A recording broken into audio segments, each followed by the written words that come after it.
சிதேக்கியா ராஜாவும் எரேமியாவும். சிதேக்கியா ராஜா எரேமியா தீர்க்கதரிசியை கர்த்தருடைய ஆலயத்தில் இருக்கும் 3ஆம் வாசலிலே தன்னிடத்திற்கு வரவழைத்தான்.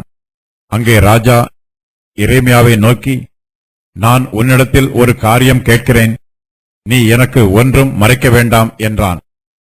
அப்பொழுது எரேமியா சிதேக்கியாவை நோக்கி, நான் அதை உமக்கு அறிவித்தால் என்னை நிச்சயமாய் கொலை செய்வீர் அல்லவா?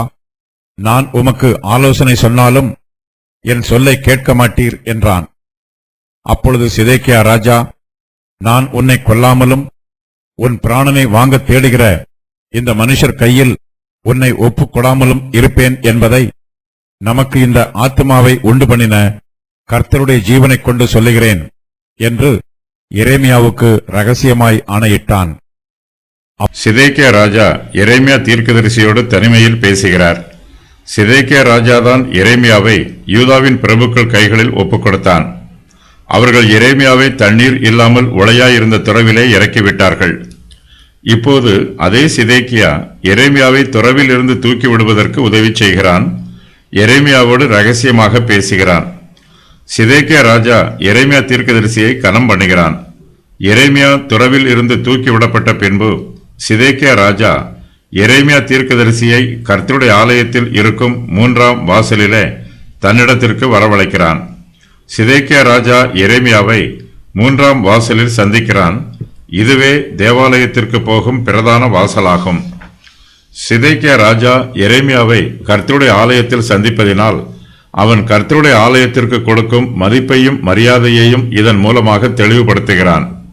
கர்த்தருடைய ஆலயத்திற்கு மதிப்பு கொடுக்கிற சிதேக்கியா இப்போது எரேமியா மூலமாய் சொல்லப்படும் கர்த்தருடைய வார்த்தையை கேட்க ஆவலாய் இருக்கிறான். சிதேக்கியா எரேமியாவிடம், நான் உன்னிடத்தில் ஒரு காரியம் கேட்கிறேன் என்று சொல்லுகிறான். நான் உன்னிடத்தில் கர்த்தருடைய வார்த்தையை கேட்க விரும்புகிறேன் என்று சிதேக்கியா எரேமியாவிடம் சொல்லவில்லை. சிதேக்கியா ராஜா தனக்கு சாதகமாகவும் ஆறுதலாகவும் இருக்கும் செய்தியை எரேமியா தீர்க்க தரிசன வார்த்தையாக சொல்ல வேண்டும் என்று எதிர்பார்க்கிறான். பின்பு சிதேக்கியா ராஜா அவனை அழைத்து அனுப்பி, கர்த்தரால் ஒரு வார்த்தை உண்டோ என்று ராஜா அவனை தன் வீட்டிலே ரகசியமாய் கேட்டான். அதற்கு எரேமியா, உண்டு, பாபிலோன் ராஜாவின் கையில் ஒப்புக் கொடுக்கப்படுவீர் என்று சொல்லுகிறார். எரேமியா 37:17. சிதேக்கியா ராஜா எரேமியாவிடம், நீ எனக்கு ஒன்றும் மறைக்க வேண்டாம் என்றும் சொல்லுகிறான். கர்த்தருடைய வார்த்தை எப்படி இருந்தாலும் அதை சிதேக்கியா கேட்க விரும்புகிறான். கர்த்தர் ஒருவேளை இப்போது மனம் மாறியிருப்பார் என்றும் அவர் இப்போது தன்மேல் கோபமாயிராமல் அன்பாயிருப்பார் என்றும் சிதேக்கியா எதிர்பார்க்கிறான். மனம் மாறுவதற்கு கர்த்தர் ஒரு மனுஷன் அல்ல. அவர் நேற்றும் இன்றும் என்றும் மாறாதவர்.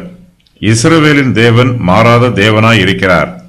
எரேமியா சிதேக்கியாவிடம் கர்த்தருடைய வார்த்தையை சொல்லுவதற்கு முன்பாக தன்னுடைய ஜீவனுக்கு பாதுகாப்பை உறுதி பண்ணி கொள்கிறார்.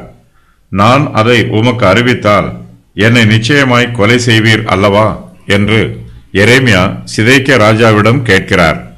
நான் கர்த்தருடைய வார்த்தையை சொன்னால் நீர் என்னை கொலை செய்து விடுவீர் என்பது எரேமியா சொன்ன வாக்கியத்தின் பொருளாகும்.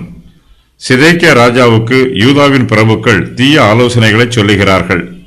அந்த பிரபுக்களே சிதேக்கியாவை வழிநடத்துகிறார்கள். எரேமியா சிதேக்கியா ராஜாவுக்கு சொன்ன வார்த்தைகளை யூதாவின் பிரபுக்கள் கேட்டால் அவர்கள் ஏற்கனவே எரேமியாவை பற்றி இந்த மனுஷன் கொல்ல உத்தரவாக வேண்டும் என்று சொன்னது போல இப்போதும் சொல்லுவார்கள். சிதேக்கியாவும் எரேமியா உங்கள் கையில் இருக்கிறான் என்று ஏற்கனவே சொன்னது போல இப்போதும் சொல்லி எரேமியாவை யூதாவின் பிரபுக்கள் கையில் ஒப்புக் கொடுத்து விடுவான். அவர்கள் எரேமியாவை கொன்று போடுவார்கள். எரேமியா இப்போது மிகவும் ஞானமாய் பேசுகிறார். எரேமியா கர்த்தருடைய வார்த்தையை சொல்லுகிறார். எரேமியாவுக்கு இரத்த சேதாரம் வந்தாலும் அவர் கர்த்தருடைய வார்த்தையை உண்மையாய் அறிவிப்பார். ஆனாலும் எரேமியா தேவையில்லாமல் மரித்து போக விரும்பவில்லை. சட்டப்படி தன்னுடைய ஜீவனுக்கு என்னென்ன பாதுகாப்புகள் எல்லாம் கிடைக்குமோ அதையெல்லாம் பெற்றுக்கொள்ள வேண்டும் என்று விரும்புகிறார். இயேசு கிறிஸ்துவும் பல சமயங்களில் தம்முடைய சத்துருக்களின் கைகளில் பிடிபடாமல் தம்மை மறைத்துக் கொள்கிறார். அப்போஸ்தலர் பவுலும் ராயனுக்கு முன்பாக தன்னுடைய வழக்கை அபயமிட்டார். கிறிஸ்துவின் ஊழியக்காரர்களாகிய நாமும் இந்த முன்மாதிரிகளை பின்பற்ற வேண்டும். காரணமில்லாமல் செத்து போகக்கூடாது. நம்முடைய காலங்கள் கர்த்தருடைய கரத்தில் இருக்கிறது. கர்த்தருடைய சித்தத்தின் பிரகாரம் அவருக்கு ஏற்ற வேளையில் நமக்கு மரணம் வரும். அதற்கு முன்பாக நாம் நம்முடைய ஜீவனை மரணத்திற்கு ஒப்புக் கொடுக்க கூடாது. கர்த்தர் அனுமதிக்கிற காலம் வரையிலும் நாம் ஜீவனோடு இருந்து கர்த்தருடைய ஊழியங்களை செய்ய வேண்டும். எரேமியா தீர்க்கதரிசி சிதேக்கியா ராஜாவுக்கு ஏராளமான ஆலோசனைகளை சொல்ல விரும்புகிறார். சிதேக்கியா தன்னை தண்ணீர் இல்லாத உளையாய் இருந்த துறவிலே இறக்கி விடுவதற்கு காரணமாய் இருந்தாலும் எரேமியா அவருக்கு ஆலோசனை சொல்ல விரும்புகிறார். ஆனாலும் சிதேக்கியா தான் சொல்லும் ஆலோசனையை கேட்பாரோ என்னும் சந்தேகம் எரேமியாவுக்கு உண்டாயிற்று. நான் உமக்கு ஆலோசனை சொன்னாலும் என் சொல்லை கேட்க மாட்டீர் என்று எரேமியா சிதேக்கியாவிடம் சொல்லுகிறார். எரேமியா சிதேக்கியாவுக்கு சமாதானத்திற்கு ஏதுவான வார்த்தைகளை சொல்ல விரும்புகிறார். எரேமியா சிதேக்கியாவுக்கு நல்ல ஆலோசனைகளை சொன்னாலும் அவர் எரேமியாவின் வார்த்தைகளுக்கு செவி கொடுக்க மாட்டார். ஆகையினால் எரேமியா ஆலோசனை சொன்னாலும் அதனால் ஒரு பிரயோஜனமும் உண்டாகாது. சிதேக்கியா இப்போது தன்னுடைய கடைசி காலத்தில் இருக்கிறார். அவர் இப்போதாவது எரேமியாவின் ஆலோசனையை கேட்டு கல்தேயருக்கு விரோதமாய் கலகம் பண்ணாமல் பாபிலோன் ராஜாவுக்கு முன்பாக தன்னை ஒப்புக் கொடுக்க வேண்டும். ஆனால் சிதேக்கியா தன் குணத்தில் பிடிவாதமாய் இருக்கிறார். நான் உமக்கு ஆலோசனை சொன்னாலும் என் சொல்லை கேட்க மாட்டீர் என்று எரேமியா சொல்லும்போது நான் உம்முடைய ஆலோசனையை கேட்பேன் என்று சிதேக்கியா சொல்லவில்லை. இப்படி சொல்லுவதற்கு சிதேக்கியாவுக்கு மனமில்லை. ஆனாலும் எரேமியாவின் ஜீவனுக்கு பாதுகாப்பு கொடுப்பதாக வாக்கு பண்ணுகிறார். அப்பொழுது சிதேக்கியா ராஜா, நான் உன்னை கொல்லாமலும் உன் பிராணனை வாங்க தேடுகிற இந்த மனுஷர் கையில் உன்னை ஒப்புக்கொடாமலும் இருப்பேன் என்பதை நமக்கு இந்த ஆத்துமாவை உண்டு பண்ணின கர்த்தருடைய ஜீவனை கொண்டு சொல்லுகிறேன் என்று எரேமியாவுக்கு ரகசியமாய் ஆணையிடுகிறான். கர்த்தரே சிதேக்கியாவுக்கும் எரேமியாவுக்கும் ஜீவனை கொடுத்திருக்கிறார்.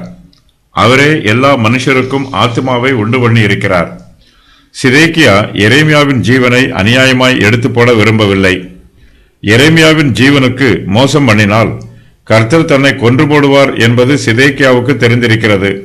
ஆகையினால் சிதேக்கியா தன்னுடைய வார்த்தைகளை கர்த்தருடைய ஜீவனை கொண்டு சொல்லுகிறேன் என்று ஆணையிட்டு உறுதி பண்ணுகிறார். எத்தியோப்பியனாகிய எபத்மலேக் எரேமியாவை துறவில் இருந்து தூக்கி விடுகிறான். எரேமியாவின் மீதுள்ள உளையை கழுவி சுத்தம் பண்ணுகிறார்கள். அதன் பின்பு சிதேக்கியா கர்த்தருடைய ஆலயத்தில் 3ஆம் வாசலில் இருக்கிறான். எரேமியாவை தன்னிடத்தில் அழைத்து வருமாறு ராஜா கூறுகிறான். கர்த்தருடைய வார்த்தையை தனக்கு ஒன்றும் மறைக்காமல் அறிவிக்குமாறு சிதேக்கியா ராஜா எரேமியாவிடம் கேட்டுக்கொள்கிறான். சிதேக்கியாவிடம் எரேமியா கர்த்தருடைய வார்த்தையை மறைக்காமல் அறிவிக்க முன் வருகிறார். அதை அறிவித்தால் தனது ஜீவனுக்கு ஆபத்து வரும் என்றும் கூறுகிறார். சிதேக்கியா எரேமியாவை கொல்ல மாட்டேன் என்று ஆணையிட்ட பின்பு எரேமியா கர்த்தருடைய வார்த்தையை மறைக்காமல் அறிவிக்கிறார்.